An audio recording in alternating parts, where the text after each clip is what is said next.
ஓம் ஸ்ரீ குருப்யோ நமக. நன்றாக குருவாழ்க, குருவே துணை. பரபிரம்ம ருத்ரகாயத்ரி ஞானஸ்தலத்தின் நண்பர்களுக்கு வணக்கங்களும் வாழ்த்துக்களும். இந்த இனிய 2024 இந்த புத்தாண்டில் எல்லா நலன்களும், எல்லா வகத்திலும், எல்லா செயல்பாடுகளும் இறையருளோடு நல்ல நினைவுகளையும் நல்ல வளர்ச்சியையும் தரட்டும் என்று கூறி, மிதுன லக்னத்திற்காக இந்த 7 நாட்கள் என்ற பதிவு ஜனவரி 6ஆம் தேதி முதல் ஜனவரி 12ஆம் தேதி வரை, அதாவது சனிக்கிழமை முதல் வெள்ளிக்கிழமை வரை உள்ள 7 நாட்களுக்கான பலன்களை பாருங்கள். இப்போ நம்முடைய லக்னம் மிதுன லக்னம் என்பது காலபுருஷ தத்துவத்திற்கு 3ஆம் இடம். அதனால் நம்மளுடைய இயக்கம் என்பது எப்போவுமே ரிசீவிங் மென்டாலிட்டி இருக்கும், கம்யூனிகேஷனில் எக்ஸ்பர்ட்டாக இருப்போம். அதே போல் ஒரு இடம் இல்லாமல் பல இடத்திற்கும் நம்ம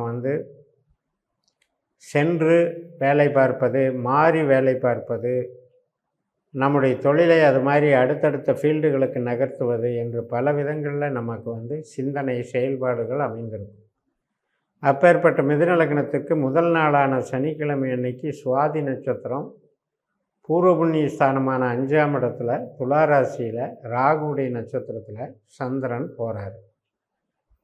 அப்போ அந்த ராகுவானவர் நமக்கு 10ஆம் இடத்துல தொழில் ஸ்தானத்தில் ரேவதி நட்சத்திரமான புதனுடைய நட்சத்திரத்தில் அமர்ந்து, இந்த புதனானவர் நமக்கு 6ஆம் வீட்டில் இருக்கார். இது நம்ம எதிர்பார்க்குற வேலையில் முன்னேற்றத்தை குறிக்குது, ஒரு வளர்ச்சியை குறிக்குது.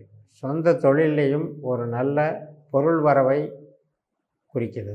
அப்போ இந்த நாளில் நீங்கள் புதிய முயற்சிகள் செஞ்சாலும், அனைத்து விதமான தொழில் ஈடுபாடுகள், இப்போ நீங்கள் வேலை பார்க்குறீங்கன்னா அந்த வேலையில் இருக்கக்கூடிய ஈடுபாட்டில் உங்களுக்கு ஒரு அங்கீகாரம் கிடைக்கிறது, நல்ல வகையில் நடக்கும். அதே போல் நமக்கு சிறப்புகள் இருக்கும். அதாவது இப்போ ஒரு தொழிலில் ஈடுபட்டோம்னா அன்றைக்கி சக்ஸஸாக நடந்து, அதனால் நம்ம பண வரவு, எதிர்பார்த்த பண வரவு வந்ததுங்கிற திருப்தி இருக்கும்.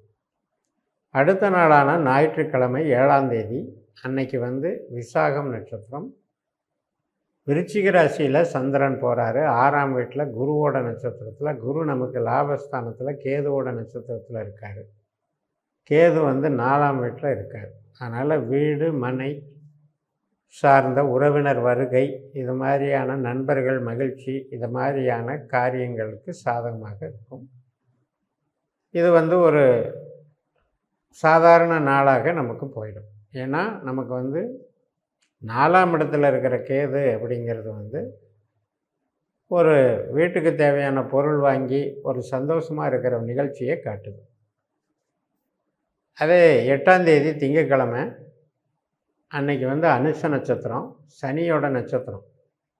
சனி பகவான் நமக்கு 9ஆம் வீட்டில் ராகுவோட நட்சத்திரத்தில் உட்காந்து, ராகு 10ல் இருக்கிறதுனால நம்ம செயல் திட்டங்கள், புதிய அணுகுமுறைகள், புதிய நபர்கள் சந்திப்பு, வெளிநாடு தொடர்பு, கமிஷன், ஆராய்ச்சி கல்வி, ஆன்மீக தொழில் மற்றும் மார்க்கெட்டிங்கு, மேனேஜ்மெண்ட்டு, இது எல்லாத்துக்குமே சிறப்பாக இருக்கும்.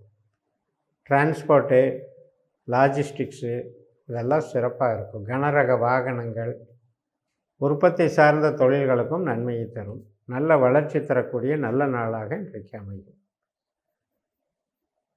9ஆம் தேதி செவ்வாய்க்கிழமை கேட்டை நட்சத்திரம், அதாவது விருச்சிக ராசியில் புதனுடைய நட்சத்திரத்தில் சந்திரன் போகிறாரு. புதன் நமக்கு 7ஆம் வீட்டில் கேது நட்சத்திரத்தில் இருக்கார். செவ்வாயும் அதே கேது நட்சத்திரத்தில் சேர்ந்துருக்காங்க. செவ்வாய் புதன் சேர்க்கை அப்படிங்கிறது 7ஆம் வீட்டில் இருக்குது. அப்போ இந்த 7ஆம் வீடு 4ஆம் வீடு அப்படிங்கிறதெல்லாம் 4ஆம் வீட்டில் கேது இருக்கிறதுனால ஒரு பார்ட்னர் சம்மந்தப்பட்டதில் சின்ன சின்ன சஞ்சலங்கள் இருக்கும். ஒன்றுக்கு ஒன்று அணுகுமுறைகளில் ஒரு ஈகோ இது பண்ணிகிட்டே இருக்கும். அதனால் ஒரு பார்ட்னர்ஷிப் கன்சர்னில் ஒரு சுமூகமான முறையில் இது இருக்காது. பட் தொழிலுக்கு பாதிப்பு இல்லாமல் போயிட்டுருக்கும். மனசில் சில அதிருப்திகள் போயிட்டுருக்கும். ஆனாலும் தொழிலை கெடுக்காது, நன்மைகள் நடக்கும். நல்ல நாள். உற்பத்தி சார்ந்த தொழிலுக்கும் நன்மை செய்யும். ஜனவரி 10ஆம் தேதி வந்து மூல நட்சத்திரம். இந்த மூலம் என்பது கேதுனுடைய நட்சத்திரம். அதே மூல நட்சத்திரத்தில் செவ்வாய் புதன் சேர்க்கை இருக்கிறது. சூரியன், அதாவது செவ்வாய், சந்திரன், புதன், இந்த 3 கிரகமும் கேது மாதிரி செயல்படுது. கேது 4ஆம் வீட்டில் இருக்கிறதுனால கணவன் மனைவி உறவு சார்ந்து அல்லது 2 குடும்பங்களுக்கு சார்ந்த உறவுகளில் சின்ன சின்ன சஞ்சலங்கள் போயிட்டுருக்கு. ஆனால் அதே தொழிலுக்கு நன்மை செய்யும், பணபலம் அதிகரிக்கும், நல்ல நாளாக அமையும். ஜனவரி 11ஆம் தேதி பூராட நட்சத்திரம், சுக்கிரனுடைய நட்சத்திரம். சுக்கிரன் நமக்கு எங்கே இருக்கார்? புதனுடைய நட்சத்திரத்தில் இருக்கார், 6ஆம் வீட்டில் இருக்கார். அப்போ வேலைக்கு சாதகமாக இருக்கும். நீங்கள் அது உணவு, உடை, மருந்து, சர்வீஸு, எப்படிப்பட்ட வேலையில் இருந்தாலும் அந்த வேலையினால் ஒரு பணவரவு, அங்கீகாரம், மகிழ்ச்சி, ஒரு தைரியமாக அந்த காரியத்தை சாதிக்கிறது, இதெல்லாம் வந்து நல்லபடியாக நடக்கும். இந்த சூரியனும் சுக்கிரனுடைய நட்சத்திரத்தில் இருக்கிறதுனால நீங்கள் தன்னம்பிக்கையோடு செய்யக்கூடிய எந்த ஒரு காரியமும் வெற்றி பெறும். உங்களுக்கு அது சப்போர்ட்டிவாக இருக்கும். சில உதவிகளும் கிடைக்கும். அது வந்து ஹையர் அஃபீஷியல் மற்றும் பெரிய மனிதர்களுடைய ஆதரவோடு அது நடைபெறும். ஸோ நல்ல நாளாக அது அமையும். கடைசி நாளான ஜனவரி 12ஆம் தேதி உத்திராட நட்சத்திரம்.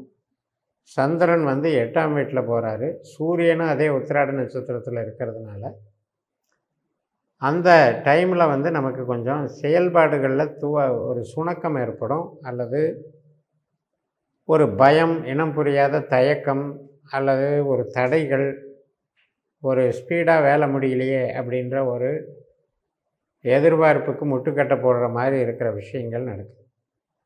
பட் இருந்தாலும் கூட அங்கே சூரியனுடைய சொந்த நட்சத்திரத்திலே இருக்கிறதுனால அதை ஃபேஸ் பண்ணக்கூடிய ஆற்றல் உங்களுக்கு இருக்கும், வில் பவர் இருக்கும். அதை வந்து ஒரு சின்ன சின்ன தடைகள் வந்தாலும் அதை வந்து சரி பண்ணி கரெக்ட் பண்ணி அன்னைக்கு வந்து சாதித்து காட்டிடுவீங்க. அது மாதிரியான ஒரு நன்மைகள் உங்களுக்கு உங்களுடைய முயற்சியினால், கடின உழைப்பினால் இன்றைக்கி அது பலனாக, நல்ல பலனாக மாறும். இப்படி இந்த 7 நாட்களில் சந்திரன் நகரக்கூடிய நட்சத்திரங்கள் நமக்கு கொடுப்பினை தீர்மானிக்கிறது. ஆனால் நம்ம ஜனன ஜாதகத்தில் நம்ம பிறந்த நேரம்தான் நமக்கு உண்மையான கொடுப்பினையை தீர்மானிக்கும். அந்த பிறந்த நேரத்தில் நீங்கள் கணித்து 12 பாவ அதிகாரிகளை கரெக்டாக புரிஞ்சு வச்சுக்கணும். 12 பாவ உபநட்சத்திரங்கள் தான் நம்மளுடைய விதிகளை தீர்மானிக்கிறது. அது உறவுக்கு எந்த நட்சத்திரம் நன்மை செய்யும், பொருளாதாரத்துக்கு எந்த நட்சத்திரம் நன்மை செய்யும், அதே மாதிரி ஆரோக்கியத்தை கெடுக்கிறது, பொருளாதாரத்தை கெடுக்கிறது, இதெல்லாம் எந்த நட்சத்திரம் அப்படிங்கிறதெல்லாம் அந்த நம்மளுடைய விதி கொடுப்பனையில் தெரியும். அப்போ இந்த நட்சத்திர சூத்திர முறைப்படி இந்த முறையில் நீங்கள் உங்கள் ஜனன ஜாதகத்தை கணிச்சு வச்சுக்கிட்டு 12 பாவ அதிகாரிகளை நீங்கள் பயன்படுத்தி இந்த முறையில் நீங்கள் உங்களுடைய கேள்விகளுக்கான விடைகளை வந்து ஈஸியாக நீங்கள் தெரிஞ்சுக்கலாம். நமக்கு இதுதான், இந்த பொட்டன்ஷியல் தான் இருக்குது, பொருளாதார லெவல்னால் இவ்வளவு தான், வேலை வாய்ப்பு அங்கீகாரங்கிறது இவ்வளவு தான், அதே மாதிரி இந்த லைனு கலை சார்ந்த இந்த லைன் தான் நமக்கு சாதகமாக இருக்குன்னா அதில் எப்படி புகழ் பெறுவது, இதையெல்லாம் நம்மளுடைய விதி கொடுப்பனை நமக்கு அடையாளம் காட்டும். அதை பயன்படுத்தும் போது நாம் வாழ்க்கையில் வந்து நம்மளுடைய நோக்கங்களை நிறைவேற்றி கொள்ளலாம் என்று கூறி நிறைவு செய்கிறேன். இந்த சேனலை சப்ஸ்கிரைப் பண்ணி ஷேர் பண்ணுங்கள். உங்கள் தனிப்பட்ட ஜாதக பலாபலன்களை என்னுடைய வாட்ஸ்அப் நம்பரில் தொடர்பு கொண்டு பலன் பெறுங்கள். உங்களிடமிருந்து விடைபெறுகிறேன். உங்கள் ஜெயமஸ். நன்றி, வணக்கம்.